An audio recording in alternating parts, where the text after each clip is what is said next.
Est-ce que Manuel Classen est là? Oui. Est-ce que j'ai bien prononcé votre nom ou pas?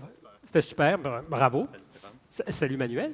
Manuel, vous êtes à la Polytechnique de Oui, Montréal, à Polytechnique en génie électrique. en génie électrique, et vous avez décidé d'un peu changer. Rapprochez-vous un peu. Oui, oui, bien sûr. Et on les regarde. Vous avez décidé. Parce que, dans le fond, si j'avais résumé votre parcours, puis vous me corrigez évidemment si je me trompe, complétez vos études en génie électrique, qui était à un moment donné la priorité. Vous êtes beaucoup investi. Oui, bien sûr. Et soudainement, il y a eu, pas une élimination, mais vous vous êtes dit, tiens, on parlait de passer au prochain.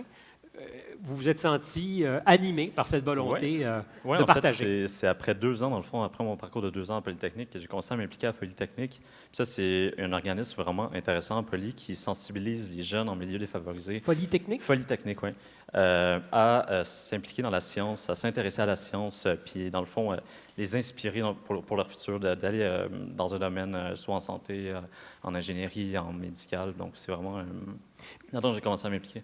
Mais ce qui m'intéresse beaucoup dans ce que Oui. vous dites, c'est qu'on a plutôt vu que, par exemple, en physique, 16 des professeurs sont des femmes, 23 des étudiantes Oui. sont donc des filles et des femmes. Mais la science, de façon générale, au-delà de cette barrière, elle fait peur à beaucoup de monde et Oui. elle intimide. Ben, Comment on fait en sorte que collectivement, on soit plus vorace de science? Mais je pense que c'est probablement en ayant des modèles, comme on disait tantôt, c'est en ayant des modèles forts pour les jeunes, particulièrement, de les inspirer à aller plus loin en sciences, puis de là, juste de leur dire qu'ils sont capables d'aller plus loin, qu'ils sont capables de s'impliquer, puis de faire une différence dans le monde. Puis je pense que c'est exactement ça qui s'est présenté dans mon implication en Polytechnique, quand j'ai créé quand on a participé à la création du comité 100% filles, c'est de leur dire aux jeunes filles, c'est pas juste les gars qui peuvent aller en sciences ou qui peuvent aller plus loin puis faire un impact dans le monde, c'est aussi vous autres qui pouvez le faire. Puis c'est voir cette différence-là dans les yeux des jeunes filles qui peuvent dire « Ah oui, mais c'est vrai, ils font des expériences à Polytechnique, ils font plusieurs projets, puis ça fonctionne. » Puis ils se disent ensuite de ça, ben on peut aller plus loin, on peut aller en sciences. Est-ce que c'est en raison de cette sombre histoire qui a marqué la Polytechnique il y a maintenant combien d'années? Vous savez de quoi je parle? Ça fait 30 ans. Ouais, Ça fait 30 ans, c'est cette ça, année. 30e Oui, anniversaire.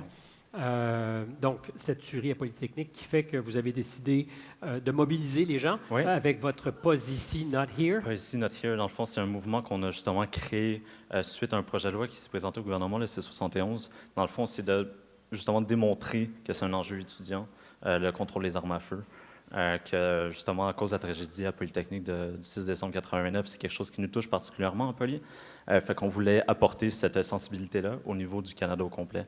Fait qu'on a regroupé au-dessus de 40 associations étudiantes. Partout au pays? Partout au pays. On les a fédérées pour leur convaincre que oui, c'est un enjeu étudiant, oui, vous devez vous impliquer, puis il y a beaucoup de choses à faire encore pour le contrôle des armes à feu.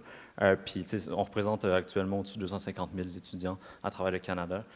Donc, c'est vraiment quelque chose un intérêt de Polytechnique, dans le fond, qu'on voulait porter ailleurs au Québec. Puis au Et Canada. dire que vous étiez tout concentré sur vos études et qu'aujourd'hui, vous êtes partout.